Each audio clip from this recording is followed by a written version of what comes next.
Materi yang akan dijelaskan pada kali ini yaitu mengenai modal sosial dalam pengembangan ekowisata.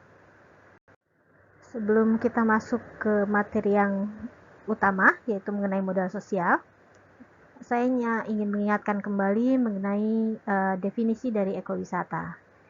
Ini definisi ekowisata yang saya ambil dari UNWTO, yaitu ekowisata terdiri dari 5 aspek, 5 kegiatan atau 5 komponen. Yang pertama yaitu semua bentuk wisata yang berbasiskan kepada alam. Kemudian motivasi dari para pengunjungnya yaitu untuk mengawasi atau mengawasi ya, dan mengapresiasi alam dan juga budaya yang ada di kawasan yang masih alami. Oke, kemudian yang berikutnya, ekowisata pada umumnya, tapi tidak harus selalu, diorganisasi oleh tour and travel untuk suatu kelompok kecil. Jadi bukan mass tourism ya, bukan yang sekali datang 1000, tapi hanya kelompok kecil. Kemudian juga pada umumnya pelayanan yang diberikan di kawasan wisata itu diberikan atau disediakan oleh masyarakat lokal dan biasanya merupakan industri kecil. Jadi bukan yang hotel bintang 5 atau misalnya kalau makanan bukan yang McD, yang food chains gitu. Ya, tapi yang local own business. Jadi bisnis yang dimiliki oleh masyarakat lokal, jadi lebih ke tradisional. Nah, kemudian juga di dalam ekowisata itu ada unsur pendidikan dan interpretasi. Yang mungkin sudah dibahas ya. Kemudian ekowisata juga meminimalkan dampak negatif terhadap alam dan sosial budaya dari masyarakat.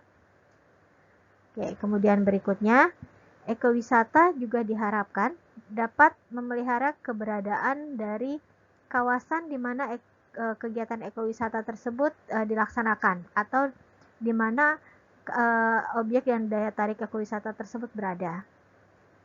Nah, untuk itu diharapkan bahwa ekowisata dapat menghasilkan keuntungan ekonomi bagi masyarakat lokal, organisasi, kemudian pengelola, kemudian pihak yang berwenang yang mengelola dari kawasan wisata tadi.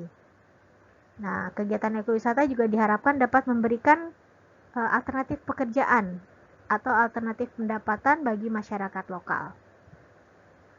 Dan ekowisata juga diharapkan dapat meningkatkan kesadaran terhadap konservasi, baik konservasi alam maupun konservasi budaya, dan kesadaran itu tidak hanya untuk pengunjung tapi juga untuk masyarakat lokal.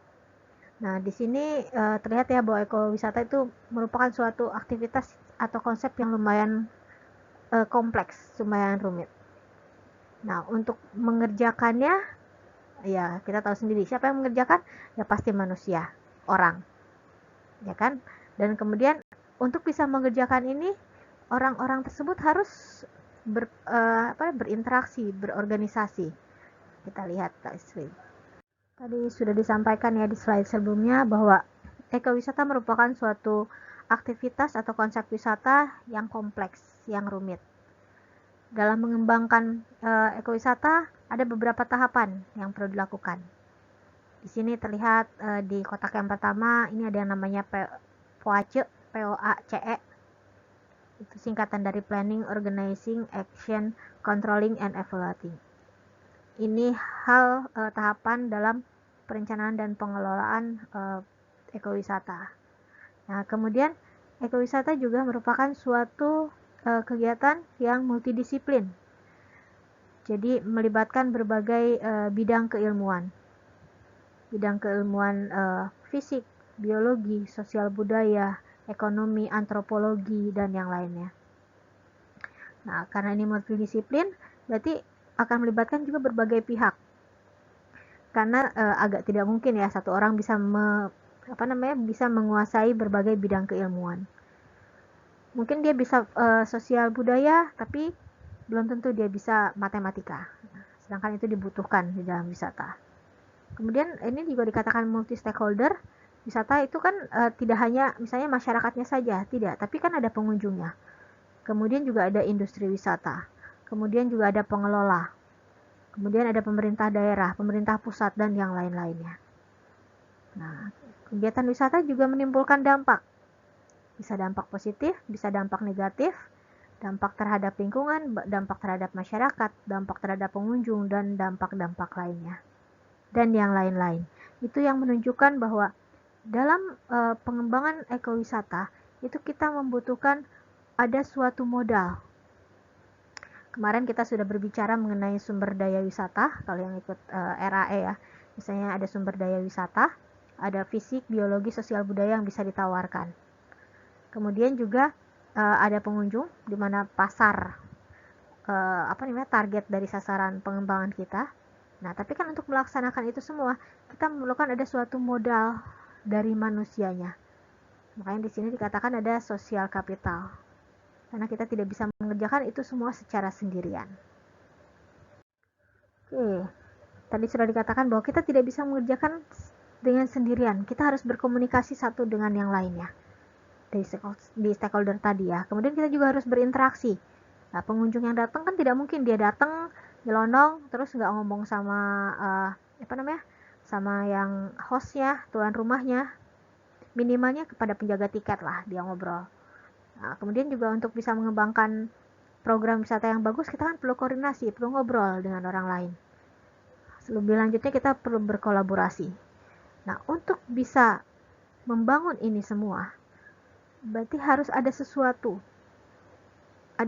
modal, kapasitas, kemampuan, kondisi di dalam masyarakat atau di dalam orang-orang yang terlibat di dalam pengembangan wisata tadi. Ini beberapa modal yang dibutuhkan dalam pengembangan kegiatan ekowisata, yaitu yang pertama dilihat ada finansial kapital. Ya, tentu saja untuk mengembangkan sesuatu kita pasti perlu modal, perlu uang. Ya kan? Nah, itu termasuk ke finansial kapital. Nah, berikutnya dalam ekowisata juga kan dibutuhkan ada daya tarik objek wisatanya. Dan ini merupakan salah satu kekuatan dari Fakultas Kehutanan, Natural Capital. Jadi kita sering berbicara mengenai satwa, tumbuhan, kemudian kondisi fisik, iklim mikro, dan yang lain-lain dari alam, dari satu kawasan yang bisa dijadikan sebagai objek dan daya tarik wisata. Dan itu juga modal untuk pengembangan wisata. Nah, kemudian di sini ada build capital, atau biasanya mungkin banyak yang lebih kenal dengan man-made. Jadi objek dan daya tarik wisata yang merupakan buatan manusia. Nah, ini yang agak lebih rumit. Jadi ternyata kita tidak hanya butuh uang, ternyata kita tidak hanya butuh alam atau bangunan untuk mengembangkan wisata, tapi kita juga membutuhkan modal dari kondisi manusianya. Di sini ada 4. Ada sosial kapital yang akan kita bahas dalam materi sekarang. Kemudian ada cultural capital. Ini modal budaya. Nah, jadi modal budaya ini tidak hanya sebagai budaya sebagai objek dan daya tarik wisata saja, tapi budaya yang bisa mendukung pengembangan wisata.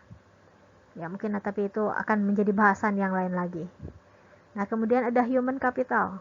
Human capital itu kemampuan dari manusianya. Kemampuan skillnya, keterampilan. Kemudian pendidikan, pengetahuan, itu di human capital. Dan ada political capital. Nah, ini agak lebih rumit ya, political capital. Jadi hubungan modal politik yang dimiliki oleh orang-orang yang terlibat dalam pengembangan wisata. Oke, sekarang kita masuk ke materi utama, yaitu mengenai sosial kapital atau modal sosial. Nah, di slide ini ditampilkan ada beberapa definisi dari modal sosial. Dan ini merupakan orang-orang ini merupakan para ahli di bidang sosial kapital ini. Oke, di sini disampaikan yang pertama bahwa sosial kapital adalah feature of social organization. Jadi aspek-aspek atau komponen-komponen yang ada di dalam organisasi sosial seperti jaringan, norma, kepercayaan yang memfasilitasi koordinasi dan bekerja sama untuk mendapatkan mutual benefit. Mutual benefit itu keuntungan bersama, jadi sama-sama untung. Oke, kemudian itu yang dari put 6. Nah, put 6 ini biasanya banyak diacu oleh orang-orang yang bergerak atau yang mendalami masalah sosial. Nah, kemudian juga di sini ada yang dari Coleman yang tahun 1990, bahwa sosial kapital didefinisikan dilihat dari fungsinya. Sosial kapital itu bukan merupakan single entity, bukan hanya satu, tapi itu berbagai entity. Oke, jadi ini terkait dengan struktur sosial katanya, yang memfasilitasi tindakan tertentu dari individu yang ada di dalam suatu struktur. Kalau dilihat ini lumayan rumit ya definisinya. Tapi kan mungkin sudah kebayang bahwa sosial kapital itu terkait dengan manusia, terkait dengan hubungan antar manusia. Oke, jadi definisi mana yang digunakan itu tergantung dari arahnya kemana, arah pembahasannya kemana. Kemudian definisi ini tidak hanya yang ini ya, masih banyak ilmuwan-ilmuwan yang memiliki atau mendefinisikan sosial kapital sesuai dengan pembahasannya mereka. Nah, ini beberapa contoh lagi dari definisi sosial kapital, dan masih banyak lagi kalau misalnya Anda semua sempat membaca literatur atau jurnal atau buku. Jadi ini hanya sebagian kecil dari definisi-definisi sosial kapital. Tidak usah bingung mana yang benar dan mana yang salah, karena semua definisi ini disesuaikan dengan tujuan penelitian mereka, tujuan pembahasan mereka, kondisi atau konteks dari penelitian mereka. Jadi kalau kita mau menggunakan suatu teori, kita lihat arah kita kemana, definisi mana yang sesuai dengan teori kita, oke, atau dengan kebutuhan penelitian kita. Kalau ada misalnya dalam satu definisi hanya ada sebagian yang dibutuhkan, kita bisa menggunakan yang sebagian tadi kemudian digabungkan dengan yang lain. Oke, jadi ini hanya sebagai patokan, ini loh sosial kapital itu. Tapi kan tadi sudah disampaikan bahwa intinya sosial kapital itu kaitannya kan dengan manusia, dengan hubungan antar manusia. Makanya kan di sini ada institusi, relationship, kemudian perilaku, ada value atau nilai, kemudian networks, norma. Itu kan kaitannya dengan manusia dan kehidupannya, dengan hubungan antar manusia di dalam kehidupan mereka sehari-hari. Nah, itulah yang dimaksud dengan modal sosial atau sosial kapital. Ini diagram singkatnya atau lebih ringkasnya ya, untuk melihat sebenarnya dalam sosial kapital itu ada komponen apa saja sih. Di sini ada keberagaman, ya jelas ya, kan banyak orang, berarti isi kepalanya, perilakunya, normanya, kemudian sifatnya itu kan pasti berbeda. Oke, itu juga dikatakan sebagai sosial kapital. Mungkin kalau orang kehutanan, makanya kita lebih suka hutan yang heterogen, karena modalnya lebih banyak dibandingkan yang homogen. Kalau dilihat dari sisi hutan lah ya. Kalau di manusia juga begitu. Kan tidak enak kalau semuanya tipenya sama semua. Kalau tipenya semua cerewet, ya bisa dibayangkan. Semua ngomong, gak ada yang mau dengerin. Jadi diversity itu merupakan suatu sosial kapital. Oke, kemudian sense of belonging, rasa kepemilikan. Rasa memiliki ya. Atau rasa menjadi bagian dari sesuatu hal. Bagian menjadi suatu kelompok. Itu juga bagian dari sosial kapital. Kemudian ada network. Network ini jaringan. Nah, kalau di sini jaringannya ada dua, dibaginya kalau di sini ada bonding. Bonding itu jaringan di dalam suatu komunitas yang setara.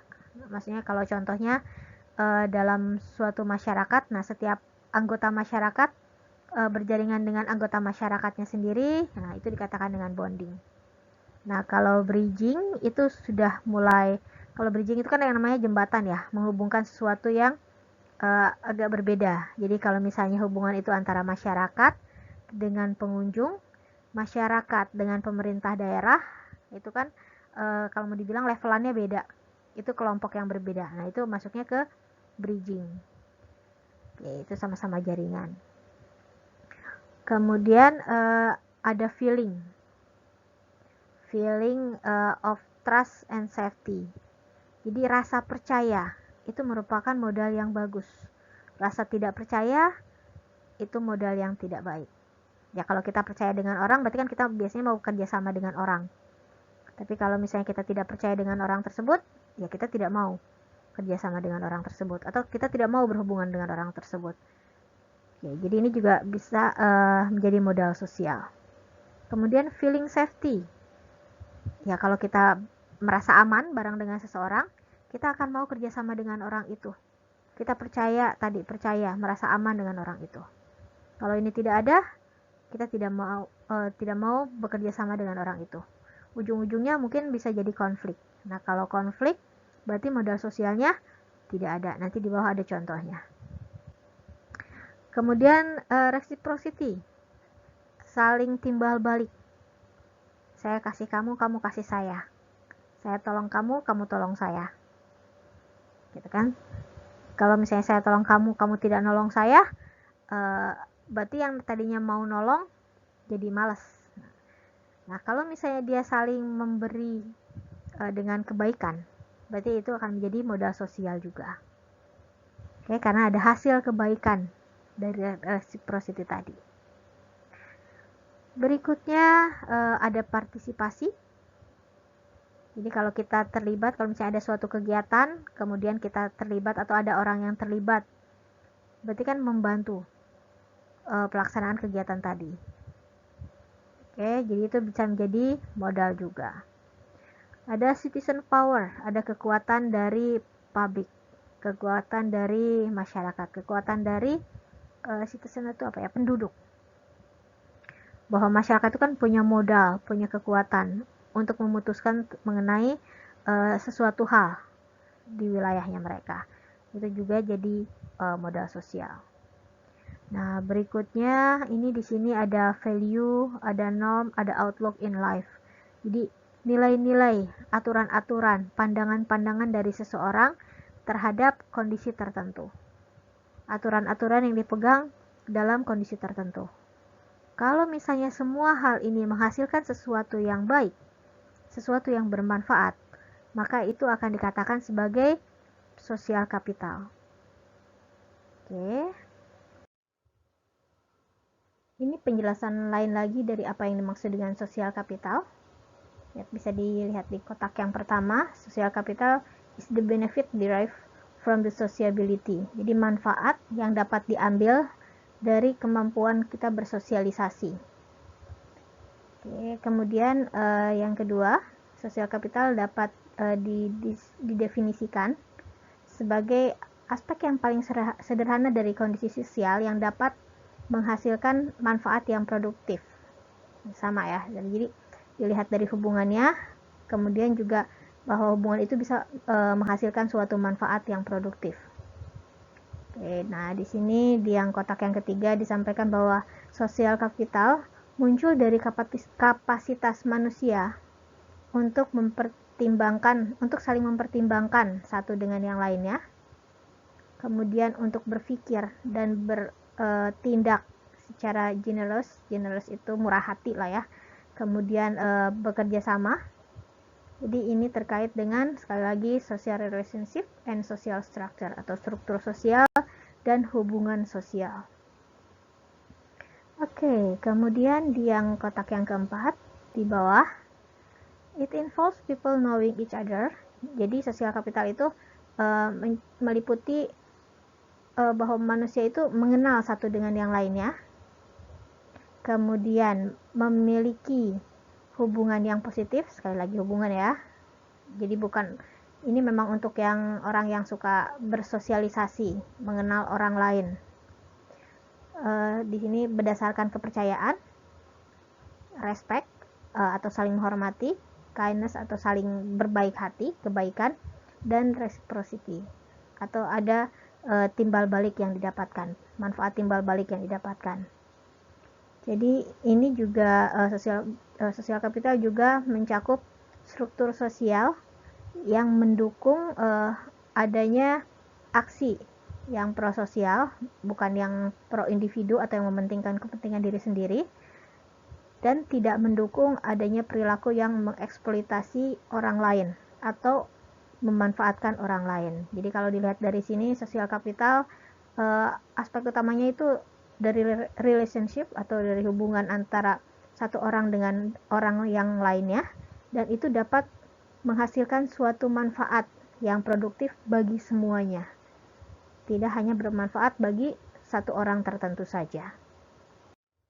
Nah, apa saja manfaat dari modal sosial tersebut? Tadi kan sudah disampaikan bahwa modal sosial adalah terkait dengan hubungan antara satu orang dengan orang lainnya, dan itu dapat memberikan manfaat. Nah, manfaat apa saja itu? Nah, di sini disampaikan bahwa social capital can give us access to tangible and intangible resource, benefit, productivity and savings, and this can be any form of capital. Jadi, dengan adanya social capital, dengan adanya hubungan yang bermanfaat tadi, kita bisa mengakses sesuatu hal yang kita butuhkan. Misalnya saja informasi. Yang paling nanti kan kalau misalnya sudah lulus kuliah, informasi yang paling dicari itu misalnya informasi mengenai pekerjaan. Nah, jika kita mempunyai hubungan yang baik dengan orang lain, hubungan yang baik dengan banyak orang, kita bisa mendapatkan informasi yang lebih banyak mengenai misalnya lowongan kerja dibandingkan dengan orang yang tidak memiliki relationship atau hubungan dengan banyak orang. Oke, atau kalau misalnya kita membutuhkan masukan atau pendapat, orang yang mempunyai koneksi dengan orang lain itu kan akan dengan enak untuk meminta, pendapat lo apa sih tentang hal ini, dibandingkan dengan orang-orang yang cenderung soliter, yang tidak memiliki hubungan dengan yang lain. Dia akan sulit mendapatkan informasi atau meminta pendapat dari orang-orang yang ada di luar dirinya, karena dia jarang sekali berhubungan dengan orang tersebut. Jadi di sini disampaikan bahwa hubungan itu ternyata penting ya. Kenapa saya selalu menekankan kenalah dengan orang lain, kenalan kakak kelas, adik kelas, karena kita tidak tahu suatu saat ada hal yang mungkin dibutuhkan, ada resource yang mungkin dibutuhkan dari mereka-mereka tersebut. Oke, kemudian juga di yang kedua ini disampaikan bahwa benefit dari modal sosial, dia memberikan akses kepada human capital, skill, expertise, knowledge, and informasi. Tadi yang informasi sudah disampaikan kan ya di atas. Nah, misalnya yang pengetahuan juga. Biasanya orang yang banyak bergaul, banyak ngobrol, banyak bersilaturahmi, umumnya dia akan memiliki informasi lebih, pengetahuan lebih, keterampilan lebih dibandingkan dengan orang yang cenderung penyendiri. Karena kalau penyendiri kan mungkin dia bisa mendapatkan informasi dari membaca, tapi hanya dari membaca saja, tapi tidak dari yang dunia luar yang lainnya. Oke, kemudian social capital also give us access to social resource through a friend of a friend. Kan udah umum ya biasanya, lo punya teman nggak? Gue lagi butuh sesuatu nih, gitu kan? Nah biasanya, gue nggak punya nih, tapi ntar gue tanya teman gue dulu. Nah misalnya seperti itu. Nah kalau misalnya dia tidak punya kenalan, gimana dia mau minta tolong untuk mencari resource yang dia butuhkan tadi? Ini resource itu bisa berbagai macam ya, tidak hanya uang, informasi, lowongan kerja, mau minjem buku, mau minjem misalnya kalau yang suka masak, mau minjem peralatan. Bisa dibayangkan kalau misalnya tiba-tiba kita lagi pengen masak, terus kita nggak punya bahannya dan kita tidak kenal orang sekitar atau kenal tetangga, kita kan tidak bisa minta tolong. Tapi kalau kita bisa kenal dengan tetangga, kita bisa minta tolong, boleh pinjam dulu nggak sebentar, nanti dikembalikan. Misalnya seperti itu. Ini ada pertanyaan, apakah sosial kapital tersebut dapat diukur? Tapi kan sepertinya abstrak sekali ya, hubungan antara orang dengan orang lain, walaupun sebenarnya kita sudah biasa mengukurnya. Kau hubunganmu sama orang tadi baik nggak? Kau kenal nggak sama orang itu? Terus biasanya kita jawabnya, ya kenal sih, tapi nggak kenal baik. Nah itu kan sebenarnya sudah suatu ukuran, walaupun lebih cenderung ukuran tersebut kualitatif.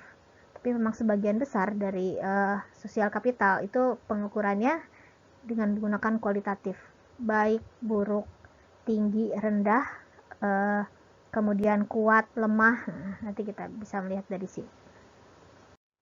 Nah, di sini ada beberapa contoh mengenai ukuran dari sosial kapital.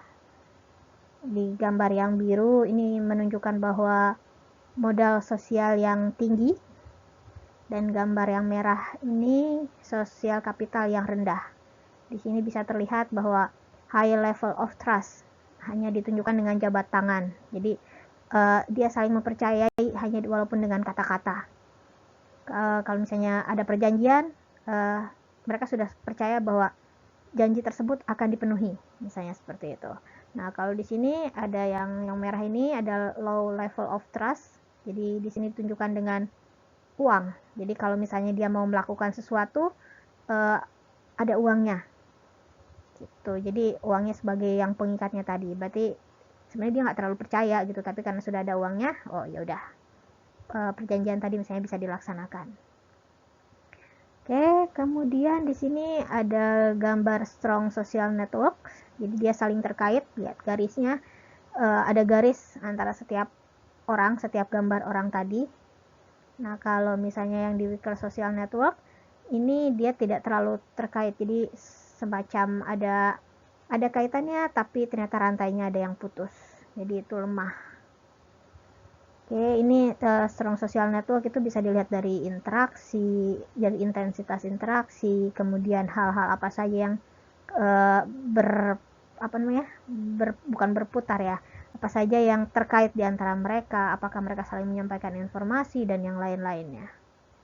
Nah, kemudian di sini ada gambar yang berikutnya, yang itu ada mutual support. Ya, mungkin ini tulisannya kecil-kecil ya, lumayan olahraga mata sedikit. Ada mutual support, jadi saling membantu. Jadi mereka bisa saling membantu kebutuhan antara satu dengan yang lainnya. Nah, kemudian di sini kalau kebalikannya dari mutual support, di sini disampaikan ada isolasi terhadap individu. Kalau tadi itu kalau mutual support itu jadi dia sama-sama saling menguntungkan, memberi bantuan. Nah, kalau ini mungkin ada orang-orang yang dimarginalkan, orang-orang yang bukan dilupakan, mungkin ya jadi golongan minoritas gitu. Oke, ini kalau misalnya di wisata, tapi di yang lain-lainnya juga, misalnya perbandingan antara gender, antara pria dan wanita dalam kesempatan kerja, kemudian dalam kesempatan memberikan pendapat. Biasanya kan wanita lebih sedikit kesempatannya dibandingkan para pria. Oke, kemudian di sini ada higher civic engagement. Jadi dia mau berpartisipasi dalam kehidupannya, dalam kehidupan sehari-harinya, itu misalnya dengan lebih sukarela. Kemudian mereka saling terkait dengan satu yang lainnya. Nah, kalau yang di sini kebalikannya itu ada mereka lebih rentan terhadap kalau misalnya terjadi bencana karena mereka terpisah gitu kan. Itu misalnya lebih rentan terhadap kalau ada bencana, atau kalau misalnya mereka punya masalah, mereka tidak bisa saling membantu. Kalau yang higher civic engagement tadi kan mereka mau untuk saling membantu, seperti yang tadi mutual supportnya juga. Oke, kemudian di gambar berikutnya kita lihat bahwa ini bisa juga dilihat dari bonding. Dari network. Di sini disampaikan ada bridging, ada bonding, ada linking. Bisa dilihat bagaimana network yang kuat, bonding yang kuat, kalau bridging yang kuat juga seperti apa, dan linking yang kuat itu seperti apa, dan yang lemah itu seperti apa. Ini ada beberapa contoh di mana jaringan antar seseorang dengan orang lain itu akan memiliki jaringan atau ikatan yang kuat, dan kapan dia akan memiliki ikatan yang lemah. Nah, di sini kalau bonding, di sini disampaikan bahwa bonding, ikatan bonding yang kuat itu biasanya terjadi pada teman-teman dekat antara satu dengan yang lain, tapi dia berteman dengan sangat dekat, atau antara keluarga langsung, terutama yang memiliki sosial karakteristik yang mirip. Misalnya di sini dicontohkan kelas sosial. Ini kelas sosial kan kalau di kita misalnya ada menengah ke bawah, kelas sosial bawah, menengah, kemudian kelas sosial atas. Nah, untuk yang walaupun dalam satu keluarga besar, tapi biasanya bonding itu akan lebih kuat pada orang-orang yang merasa memiliki strata sosial yang hampir sama. Jadi yang menengah biasanya akan lebih dekat dengan yang menengah, kemudian yang golongan atas juga biasanya akan lebih dekat dengan sesama golongan atasnya. Oke, nah kemudian ini yang contoh yang bonding tapi yang memiliki kekuatan yang lemah, ini biasanya katanya anggota-anggota dari suatu kelompok sosial, atau di sini ada voluntary association, jadi kelompok yang memiliki ketertarikan yang sama atau memiliki karakteristik sosial yang sama, tapi dia tidak memiliki hubungan yang sangat dekat, jadi hanya karena dia terikat oleh satu ketertarikan dalam satu grup. Oke, kemudian jadi kalau misalnya diberi contoh ya mungkin yang organisasi mahasiswa itu kan memiliki ketertarikan yang sama ya, sosial karakteristiknya juga sama, umur, latar belakang pendidikan dan yang lain-lain, tapi biasanya ikatannya kan tidak sekuat kalau ikatan antara mahasiswa tadi dengan keluarganya, gitu kan. Nah di sini ada bridging itu sebenarnya lebih ke suatu networking dengan antar satu orang dengan orang lain yang memiliki karakteristik yang berbeda. Oke, jadi kalau misalnya antara anak dengan orang tua, laki-laki dengan perempuan, kemudian antara etnis yang satu dengan etnis yang lain, itu lebih dikatakan bridging. Oke, kemudian di sini juga memiliki karakteristik sosial yang berbeda. Nah, kemudian kalau linking vertikal itu di sini disampaikan bahwa lebih ke hubungan ada hierarkinya. Jadi mungkin dari ketua, wakil ketua sampai ke bawahannya. Oke. Nah, kalau yang lemahnya ya ini bisa dilihat bahwa hubungan yang jauh dengan memiliki hierarki yang berbeda. Oke, jadi memang agak harus pelan-pelan ya dilihatnya. Nah, ini kira-kira gambaran lengkapnya mengenai pengukuran modal sosial. Ini menurut Claris 2017. Nah, untuk teori-teori seperti ini, seperti yang definisi dari sosial kapital tadi, itu nanti tipologinya akan sangat banyak. Bentuk pengukurannya juga akan sangat banyak. Jadi di sini saya hanya memberikan salah satu contoh saja, bahwa pengukuran untuk sosial kapital itu bisa dilakukan berdasarkan dimensi struktur, kemudian dilihat dari dimensi hubungan, relation dimension, dan dari cognitive dimension. Oke, di sini bisa dilihat kalau untuk structural dimension itu ada struktur jaringan, jadi ada keragaman dari jaringan tadi, kemudian density, kepadatan. Padatan itu bahwa dia sangat intensitasnya tinggi atau enggak, frekuensinya seperti apa. Ya, nanti ini ukuran-ukurannya ada dalam teori-teori. Kalau saya jelaskan di sini semua, khawatirnya nanti terlalu pusing ya. Tapi ini bisa jadi patokan kalau misalnya memang tertarik untuk mengukur modal sosial dalam penelitiannya. Kemudian juga network size, ukuran dari jaringan tadi, apakah kecil, apakah sangat besar, seluas apa, sebanyak apa sih yang terlibat dalam jaringan tadi. Kemudian juga ada civic engagement. Jadi engagement itu kan saling terengage ya, saling terkait antara satu dengan yang lainnya. Di sini bisa dilihat dari association member, kemudian dari voluntary, kemudian dari civic and political participation.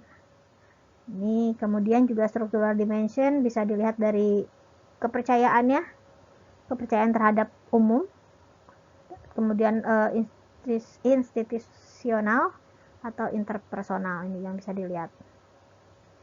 Kemudian dari relation dimension, nah, susah ya, relational dimension itu bisa dilihat dari jaringannya juga, tapi ini kalau tadi dilihat dari keragamannya, kemudian kepadatannya, kemudian dari ukurannya. Nah, kalau untuk relationnya dilihat dari hubungannya seperti apa sih, bonding, bridging dengan linking ini. Kalau misalnya penasaran, nanti bisa dilihat juga banyak sekali definisi terkait hal ini. Social cohesion, ini apa namanya, ikatan atau hubungan baik antara satu dengan yang lainnya. Itu kan bisa dilihat dari misalnya interaksi sosialnya. Kemudian hubungan baik antara tetangga, kemudian rasa kebersamaannya. Ini sebenarnya sebagian besar kan kualitatif ya. Itu kan, kecuali mungkin tadi yang diversity masih bisa dilihat sih berapa banyak density, kepadatan, size, interaksi juga seberapa sering sih dia berinteraksi gitu kan. Tapi memang mungkin sebagian besar akan bisa dilihatnya secara kualitatif. Kemudian untuk kognitif juga ada dari kepercayaan juga. Oke, jadi kepercayaan juga bisa dilihat dari sisi strukturalnya, dan di sini bisa dilihat dari sisi kognitif ya. Kemudian di sini juga ada norma dan nilai yang yang dianut oleh kelompok masyarakat tadi. Seperti apa sih koneksi atau hubungan mereka terkait dengan norma tadi? Seberapa besar sih mereka memegang norma dan nilai dari kehidupan mereka sehari-hari? Kemudian ada dukungan sosialnya, kemudian ada tujuan kolektif goal, itu tujuan bersamanya. Apakah mereka memiliki tujuan bersama suatu masyarakat tersebut, atau memang cenderung masing-masing mementingkan kepentingan masing-masing. Kemudian ada affective bonds, ada ikatan afektif, kemudian ada civic norms. Ini kalau misalnya diterangkan pada saat ini semua akan sangat banyak ya. Tapi ini kira-kira gambarannya yang bisa dilihat dari sosial kapital dan apa yang bisa diukur dari sosial kapital tersebut. Oke, ini adalah salah satu contoh dari aplikasi modal sosial dalam pengembangan wisata. Dan ini adalah hasil penelitian S3 saya kemarin. Jadi S3 saya temanya mengenai pemberdayaan masyarakat, atau kalau di kita mungkin lebih mudah difahaminya, sebenarnya dampak dari wisata terhadap masyarakat, dampak positif wisata terhadap masyarakat. Nah, di sini terlihat bahwa ternyata jaringan yang terbentuk antara masyarakat dengan stakeholder di luar masyarakat itu sangat mempengaruhi tingkat dampak positif yang dirasakan oleh masyarakat. Ini saya penelitian di 2 tempat. Yang pertama di perkebunan Bukit Lawang. Mungkin kalau yang orang Medan tahu ya, ini terkenal dengan orang utan ya. Lebih terkenal dengan kawasan wisata Bukit Lawang. Kemudian lokasi yang kedua yaitu di Namo Sialang, tapi mungkin lebih terkenal dengan destinasi wisatanya yaitu Tangkahan. Oke. Nah, 2 tempat ini bisa dilihat di gambar, ternyata memiliki bridging network atau hubungan antara masyarakat lokal dengan stakeholder itu yang berbeda. Jadi dari hasil penelitian saya terlihat bahwa dalam beberapa aspek, walaupun tidak banyak, tapi masyarakat lokal di Namo Sialang ternyata berpersepsi lebih positif terhadap pengembangan wisata dibandingkan dengan yang di Bukit Lawang. Itu bisa dilihat dari struktur jaringannya, bahwa kalau yang di Bukit Lawang kan bisa dilihat bahwa dia hanya berhubungan dengan village government-nya, dengan bukan kepala desa, mungkin dengan pemerintah desanya. Dia tidak berjaringan atau tidak berhubungan dengan tourism organization, dengan dengan organisasi wisata yang ada di sana. Dia juga tidak berhubungan dengan turisnya, dengan pengunjungnya. Jadi dia hanya berjaringan dengan local government-nya. Sedangkan yang di Namo Sialang, di gambar yang sebelah kanan, itu dilihat bahwa community-nya itu dia selain berjaringan dengan village government-nya, tapi dia juga berjaringan dengan tourism organization-nya atau organisasi wisatanya. Nah, dengan dia berjaringan dengan organisasi wisata, dia ternyata bisa mendapatkan dampak yang lebih baik dibandingkan dengan masyarakat di Bukit Lawang yang tidak berjaringan sama sekali dengan tourism organisasinya. Oke. Nah, kalau misalnya untuk yang lain-lainnya, di sini juga sebenarnya bisa dilihat ternyata tourism organisasi itu dia berjaringan dengan berbagai pihak. Dan itu yang menyebabkan tourism organisasi di sini memiliki kekuatan atau wewenang yang lebih dalam melaksanakan kegiatan wisata di kawasan tersebut. Ini adalah salah satu contoh dari penerapan model sosial dalam pengembangan wisata. Ini penelitian S3 saya. Jadi dalam penelitian saya mengukur persepsi masyarakat mengenai dampak wisata terhadap kehidupan mereka. Tapi saya mengukurnya tidak dari impact, tapi dari empowerment atau pemberdayaan masyarakat, empowerment dimension. Hampir mirip dengan impact, tapi berbeda. Tapi itu hal yang lain lagi. Nah, di sini saya melihat dari apakah dari hubungan atau network atau jaringan yang ada di masyarakat dengan stakeholder dan juga dengan masyarakatnya. Nanti ada di slide berikutnya kalau hubungan antara dengan masyarakatnya sendiri. Nah, kalau ini dilihat dari hubungan antara masyarakat dengan stakeholder yang lain yang terlibat dalam pengembangan wisata. Apakah ada hubungannya antara jaringan tersebut dengan persepsi terhadap dimensi pemberdayaan yang mereka rasakan. Nah, ini penelitian saya ada di 2 desa di Medan. Yang pertama di Bukit Lawang, di perkebunan Bukit Lawang. Mungkin kalau yang suka dengan orang utan, ini suatu lokasi yang cukup terkenal, terutama di dunia internasional dengan orang utannya. Nah, kemudian desa yang kedua yaitu di Namo Sialang, atau mungkin sebagian besar akan lebih kenal kalau mendengar kata Tangkahan. Nah, Tangkahan itu berada di Namo Sialang village ini. Nah, ini kemudian hasil dari penelitian saya menunjukkan bahwa di masyarakat di desa Namo Sialang itu memiliki persepsi terhadap pemberdayaan masyarakat, terhadap dimensi pemberdayaan masyarakat yang agak sedikit lebih tinggi ya, dibandingkan dengan yang di Bukit Lawang. Nah, ini mungkin kalau misalnya langsung dilihat dari jaringan, itu bisa langsung terlihat ya, bahwa kalau di Bukit Lawang, masyarakatnya itu hanya berjaringan atau berhubungan atau berinteraksi hanya dengan village government-nya saja. Dia tidak tidak berjaringan dengan wisatawan, juga dengan tourism organization-nya. Jadi dengan organisasi wisata yang menjadi pengelola di kawasan tersebut. Nah, ternyata kan dengan tidak berjaringan menyebabkan persepsi mereka terhadap dimensi pemberdayaan yang mereka rasakan itu menjadi lebih rendah dibandingkan dengan di Namo Sialang. Kalau Namo Sialang kan bisa dilihat dari garis-garisnya ya. Masyarakatnya itu setidaknya dia berjaringan dengan 2 lembaga. Yang pertama dengan tourism organization-nya, dengan pengelola wisatanya, dan kedua dengan village government-nya. Kemudian juga kalau dilihat jaringan yang di Namo Sialang itu agak sedikit lebih banyak dibandingkan dengan yang di Bukit Lawang.